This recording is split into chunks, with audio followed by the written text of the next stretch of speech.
Okay, so let's get started. We'll do the cylinder portion first, and that way I can also give you a quick little review of the cylinder. So we'll grab our clay, and I've prepared, pre-prepared some clay here. A little tip for you as well. So I've used like 1.5 pounds or so for the cylinder, and 1 pound or so for the trays. So what I've done here, you can see these 4 pieces. I just wedged it up as one piece, and then cut and slice them up to make these 4 pieces instead of having to wedge 4 times. Right, just saves a bit of time. Okay, so now we'll get at it here. Remember to put it on the wheel the same direction that you wedged it.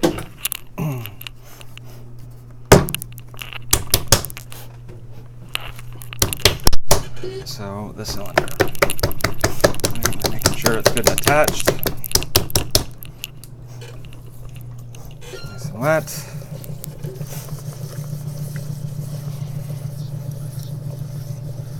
Center. So the pressure here is coming from 7 and 1 o'clock, pulling in at 1 o'clock, pushing out at 7 for this particular technique, and then just hold. Alright, so remember 20-25% of your mic maybe, no more than that, and then just hold steady. It's the holding steady that gets it centered. Right. So with this cylinder, I want the base to be a little bit narrower than this, so I'm just going to push it in a little bit more, make it a little narrower. Okay, and then I also want to bring it down a bit to make it a little flatter, so we'll switch over to centering technique where we're pushing out and pushing down. But instead of for centering, I'll let the upper hand work a little harder, and that will flatten it down for us. We still have to put pressure with the left hand, just not as much. Okay, so we'll open up. Make sure it's full of water. That'll take us down to the bottom. Okay, and then we'll hold. Gently squeeze if we need to continue centering or to get it back on center. Okay, and we'll just take the water out.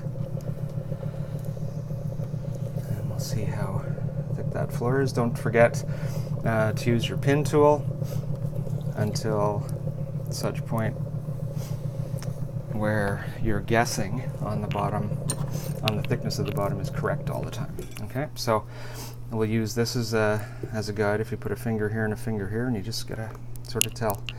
You'll learn that perception over time. So we'll just see how thick that is. Okay, so that's the thickness of the bottom, and that's just about right. Okay, so just play with that until you get it right. And then we'll straighten up the walls. So, and hand over the top, so underneath these fingers is on the rim. These 2 fingers inside, nice and straight. All right, thumb on the outside and sponge covering the whole thing too. And I'm just sort of pulling the clay into my fingers. Pulling the clay with my fingers of my left hand into my right hand. Okay, and then holding steady. The purpose of this is I just want to get the bottom flat, and I want to get the walls straight. Okay, so seeing that again with just one hand at a time. This hand here, fingers are going in here, and when you first open up, of course, the angle is going to be like this. So the fingers will go in that way, right? Then lay this part down on the rim, and these 2 fingers can just sort of hang around, keeping the rim under control as well. And then the thumb outside. So the fingers on the inside are just going to change the angle, basically, right? They're just going to go from this to this and hold steady. Okay, so from that to that and hold steady, and then we should be good to go. I'll take the water out of there. What you can do in the beginning as well, just to give you a place to grab onto for your pulls, is you can give yourself a little notch at the bottom, right? So if you stick your fingertips in right at the very bottom of the wall on the inside, you can get a little notch in there. I'm not sure if you can see that with the camera or not.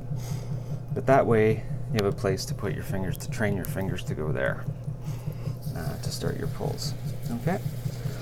So fingers down, again, these 2 fingers right down at the bottom, this part of my hand on the rim, very gently, and then pulling Up. So pinching the clay together, holding steady. Lifting the walls up. It'll take a few pulls, right? The earlier on you are in your pottery days, your pottery career, the more pulls it's generally going to take, but don't worry about that. It's all about getting to learn the feel, right? And when you're at a point where your hands can feel, have a good sense of feel, then you'll be able to do fewer pulls and bring more clay up with each pull. Okay, so we'll just bring it nice and steady up here like this. And then after each pull, we're straightening off the rim. Don't forget that part. And then compression. We must compress, because pots want to crack. They always want to crack. So compressing makes them nice and strong on the bottom, makes the floor nice and strong. Okay, so here we have a cylinder. I'm going to belly this one out a little bit. Okay, so I'll show you how to belly it out, just make it a little rounder.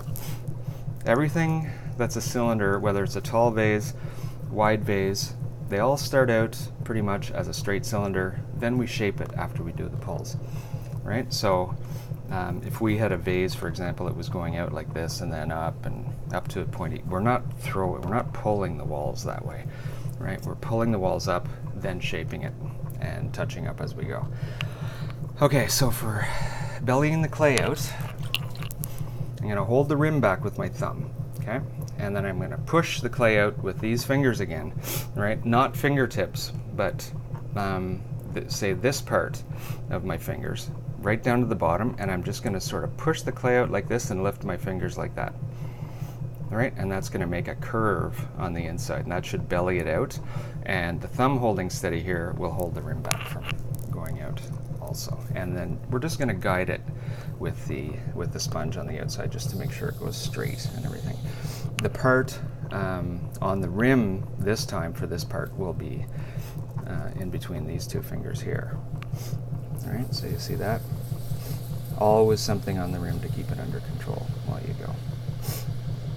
Okay, so I'm bellying out, pushing the clay out. I'll remove the sponge there just for a sec so you can see what I'm doing. So I'm just pushing and lifting my fingers up underneath like a swoop, like a scoop. Okay, just sort of something like that. Okay, holding the rim back.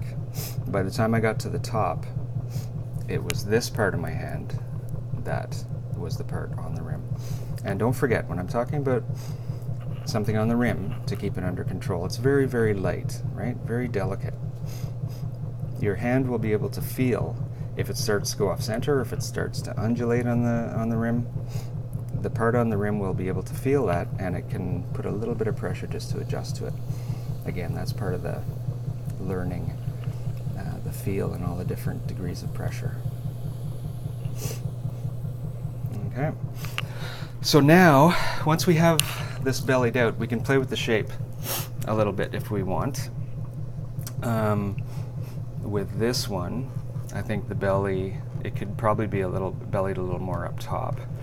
All right, so we'll do that. We'll just go in and fine tune it a little bit. So I'll just put my fingers under in the shoulder here and just push that part out a little bit. Okay, and then it'll make it a little more even from the top to bottom. At the bottom. All right, and don't be afraid in the early days, again, like we were doing with the bowl, don't be afraid to leave too much clay down there. That part will come in time, utilizing all the clay. If we get to this point and we realize there's still lots of clay there that we could have used, then it's a little tougher to get it up into use. That will be a video for later on in your pottery careers, how to do that sort of thing. Okay, so then once I have this shape, all I want to do now is flare the rim back, because now you have to imagine the dish sitting on top of this, right? So let's just stop the wheel for a sec, and I'll grab this one. So we can see here that it's bellied out, and then the rim sort of comes back out like this so that the dish can fit in there nicely. right?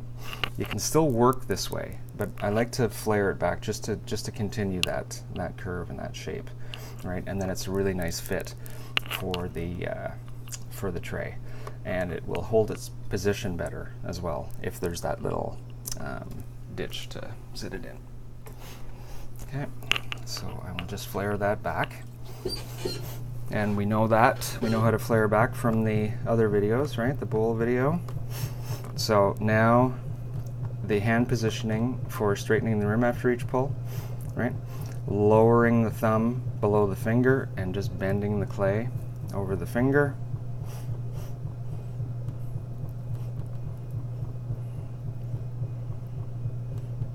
Sort of like that.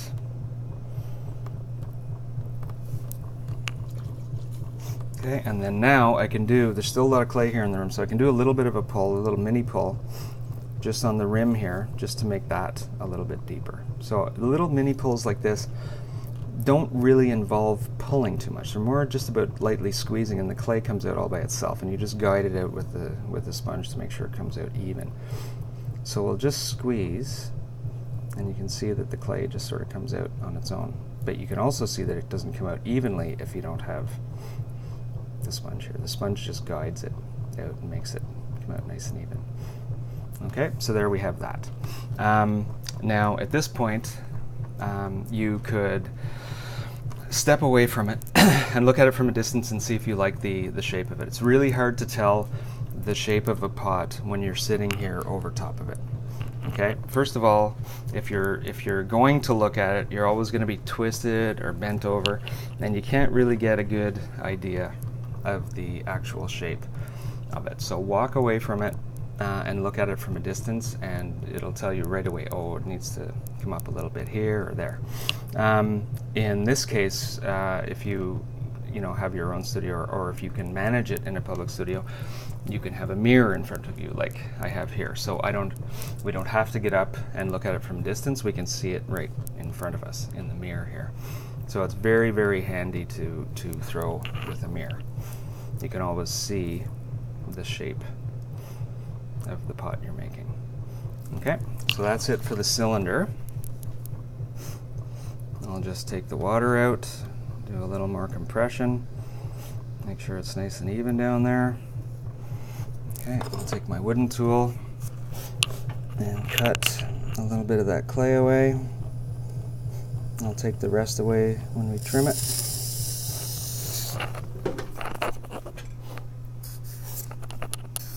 As far as getting the rim finished up, with this one it's not as important as a mug or any other sort of cylinder because the rim is going to be hidden, right, once the dish is on there. But, out of habit, I just like to have nice rims anyway.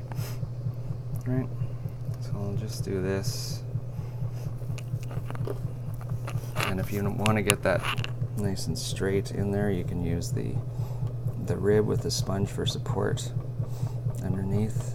And this will give it a nice place to sit. It'll give the dish a nice place to rest in there. And it'll hold nice and sturdy. Okay, so we'll do that. And we'll do the broccoli last to get a nice smooth rim. Remember, really, really, really gently. We're holding this so lightly that it's almost falling out of our hands. All right, and then just gently wrap it around and hold. And there we have it. Okay, so we'll just clean the side out, and then we'll do the trays. And I'll do the variations of the tray. I'll do the couple of options that you can make, beginners can make in the early days first, and then we'll do the tray for the candle after, or for the oil. Okay, so we'll get that off of there. And we'll grab another tile, slip that in, get this next piece on there. So I'll start with the spoon rest. Now the technique is going to be the same for all three of these. Okay, which in the future days when you start making more complicated projects, you'll see and you'll be able to tell when you're making a specific project that, hey, I can use that same technique for making this or that. Right? Always sort of keep that stuff in mind. Also, as far as how much clay you're using, always in the beginning weigh your clay so you know how much clay you're using. Then that way, for other projects, you'll have a rough idea of how much clay to start with. We know from making mugs, for example, that the size of a cylinder for 1.5 pounds of clay would be something about that size, and we know it's a similar size, so we know how much to use. Makes the estimation a lot easier if we weigh. Okay, so now we're centered. This time now I'm going to flatten it down. I'm going to use the centering technique again for flattening the top, only this time I'm going to hold the pressure on a little firmer with the top hand and let it get quite a bit flatter.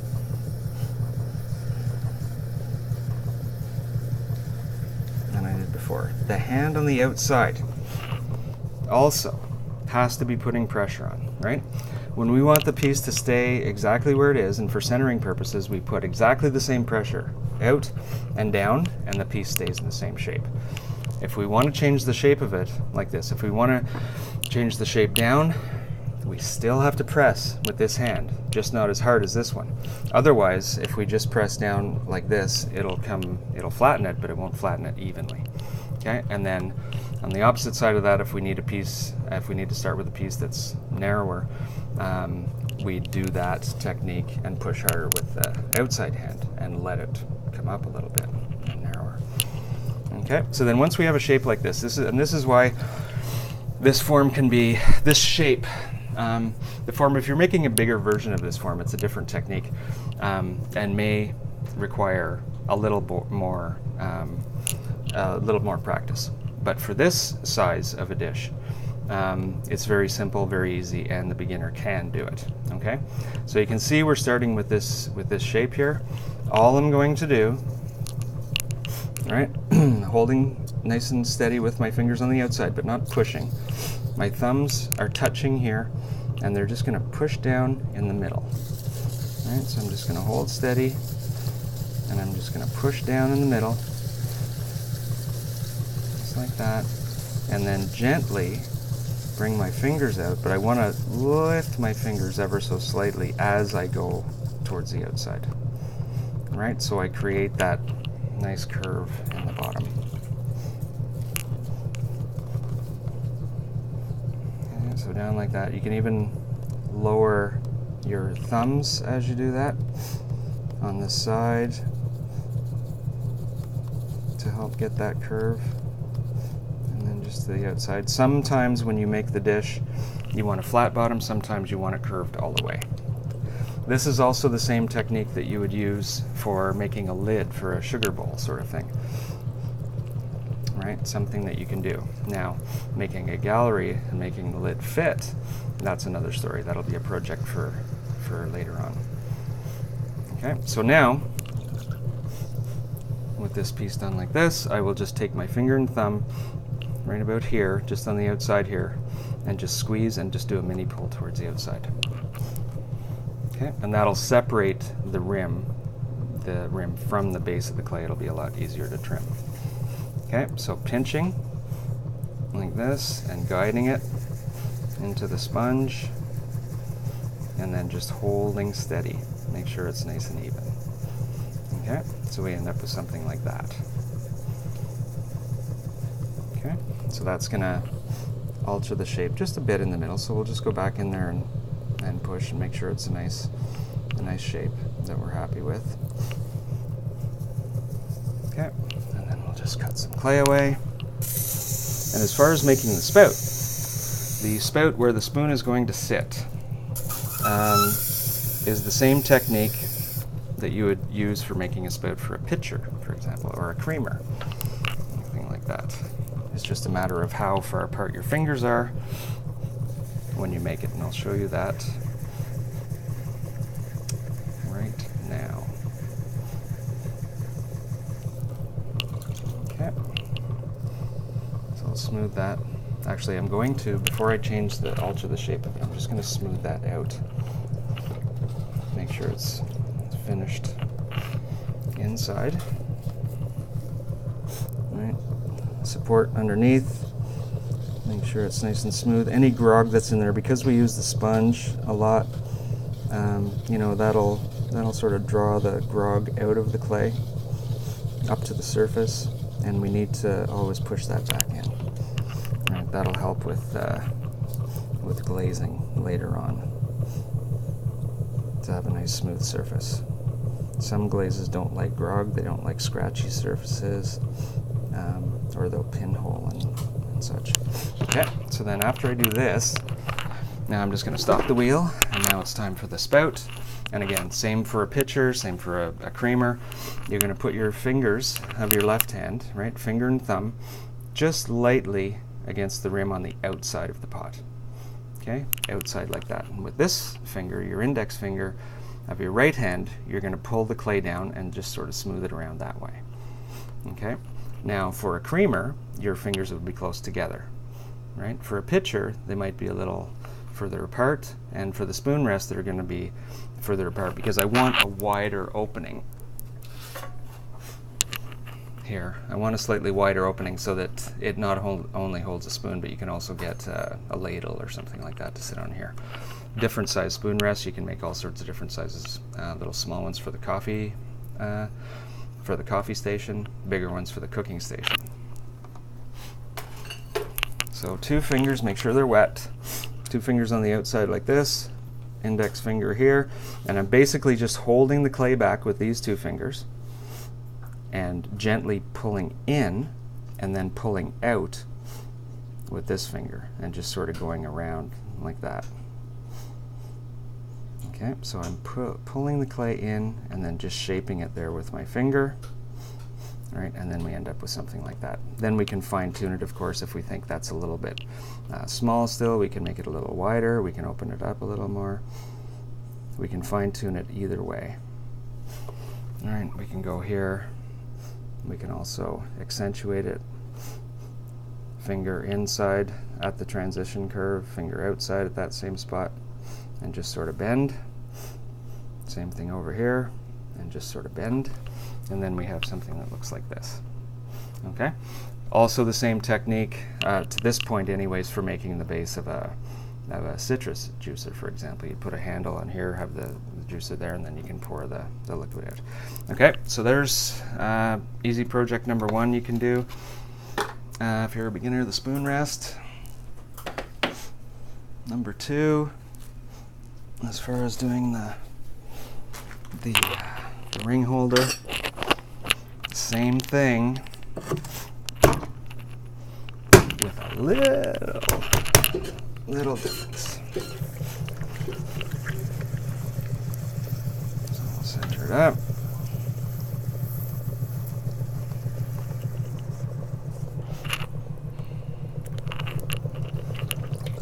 And then get it flat, a little flatter. We go about here. All right, so again, we're starting this with this same sort of shape, only this time we're going to put our thumbs, instead of having our thumbs right in the middle to make that dish, we're going to have our thumbs out here. Okay, and then we're going to do the same thing, but from out here. So we're pushing down with our thumbs there, and you see what's happening there? All right, we're still guiding with our fingers outside. Our thumbs are doing the same thing, only they're not touching, they're further apart like this. So you're just going like that. Oh, and while I'm here and while I'm thinking about it, this is also the technique that you can use for making a candlestick holder, which I don't think I have any down here that I can show you. No, but you've all seen those before. The hole here holds the candlestick, little handle here.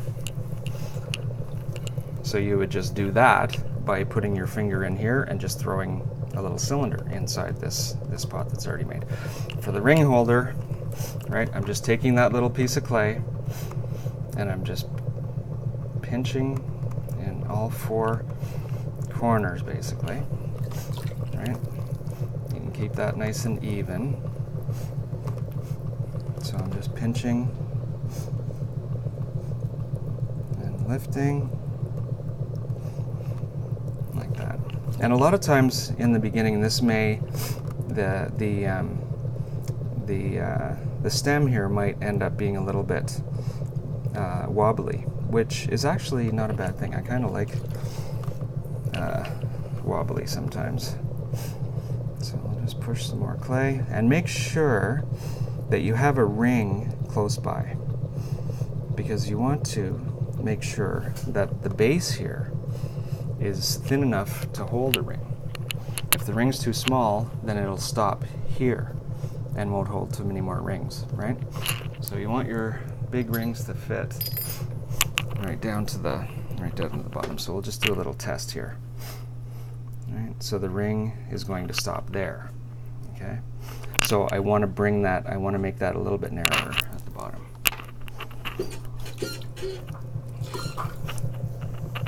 So we'll do that, and then just play with the technique for doing this. You might find an easier way to do it for you.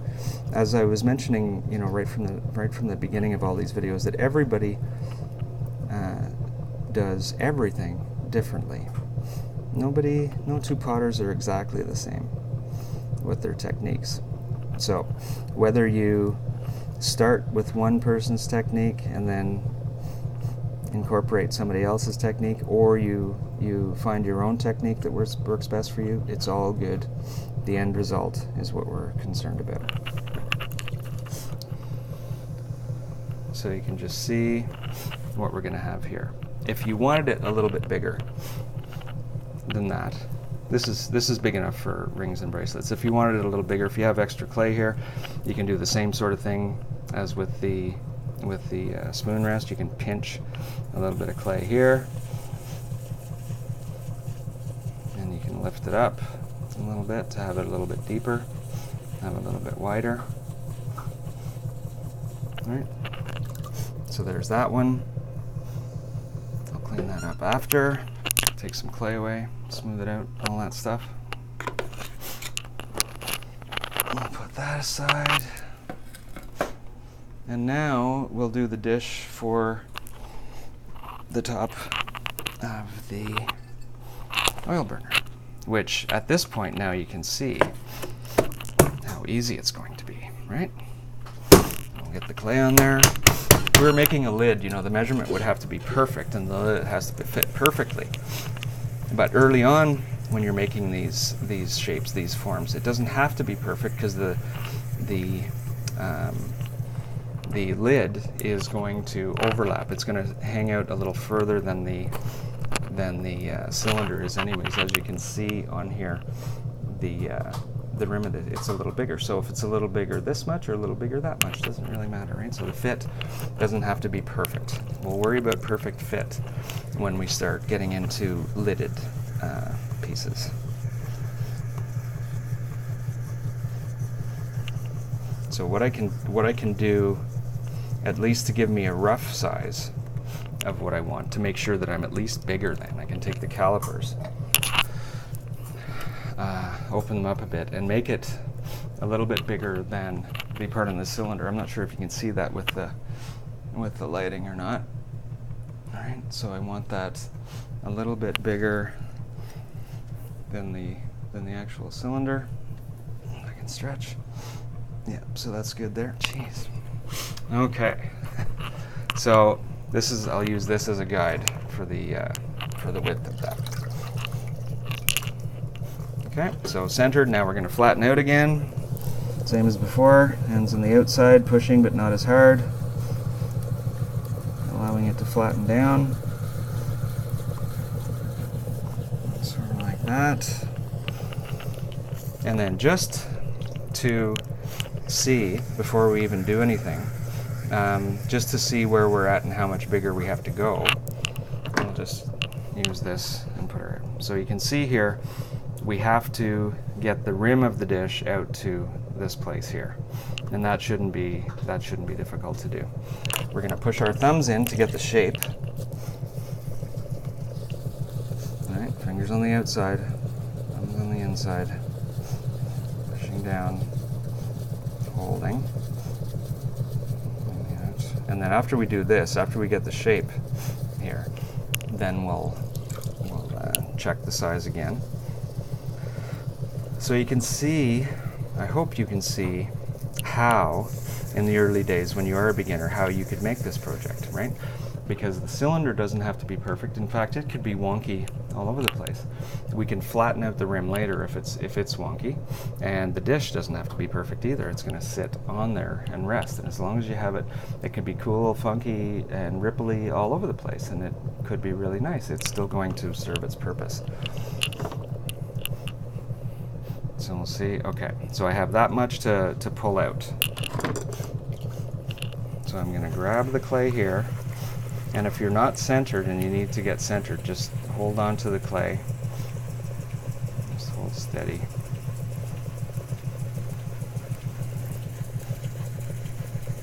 This piece has a little bump in it.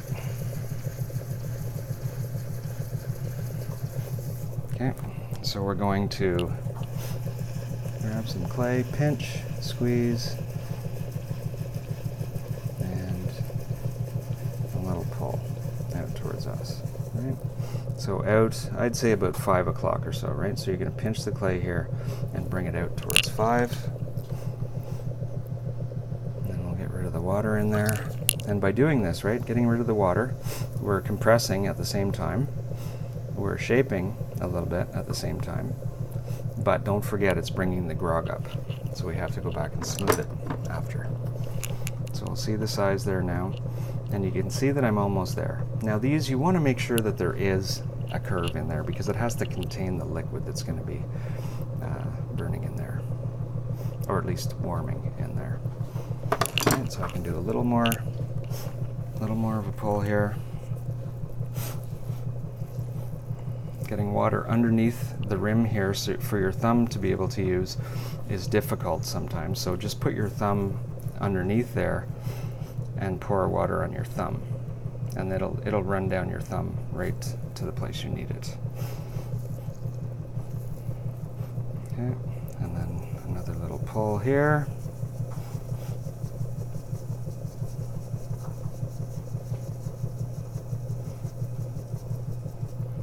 That, smooth, and we'll see where we're at. Just a little ways to go now. So the rest of the way, if you have it, the other option you have as far as making it just a little bit wider, you could do another pull, but you can see here I have enough depth. I can also change the angle of the dish a little bit, and by flattening it down a little, just a little bit out here, that'll also make it a little bit wider. All right, so I'll support underneath with the sponge, take the curved side of the rib and just change the angle, right? So like this, and then just like that, just changing the angle of the wall. Okay, so it makes it a little shallower, but still going to contain the liquid. Okay, so we'll try that now. Okay, that is good. So we're good with that. We want to leave, there's extra clay down here, just like when we were making the bowl. There's extra clay down there, and that's going to act as support, right? So you can see the clay underneath here, going down to the wheel head, kind of right there. All that clay in there is going to be trimmed away, but for now, while it's drying, it's going to act as support, okay? So when we trim this one, we're going to trim it to follow this exact curve on the other side. So it'll actually be trimmed like a dome. There won't be a flat bottom, it'll be trimmed like a dome. Okay, so that's how we'll do that. We'll smooth that off. Okay, so if you want a little sneak peek into the future, and just to make sure the proportions are right, I mean, measuring and just using numbers is one thing, but for me, I need to see, I'm very visual, and I need to see what it's going to look like. And sometimes what you think might be the best size when you calculate, sometimes when you actually see it, it's either too big or too small. So we'll just have a quick peek and see what this is going to look like. Okay, so this will, when this is trimmed, it'll be rounded, it'll be curved like a dome, and it'll rest on top of here. And the idea is for this piece right here, this part right here, to rest on the rim right there. And you can see now, having that angle and the angle that's going to be here, it's going to sit in there rather easily, right? And you won't have to worry about it falling off or moving when you're attaching it or anything like that. Okay, so that's that. And we'll let these firm up a little bit, and then we'll get to the trimming of them in a bit. See you soon.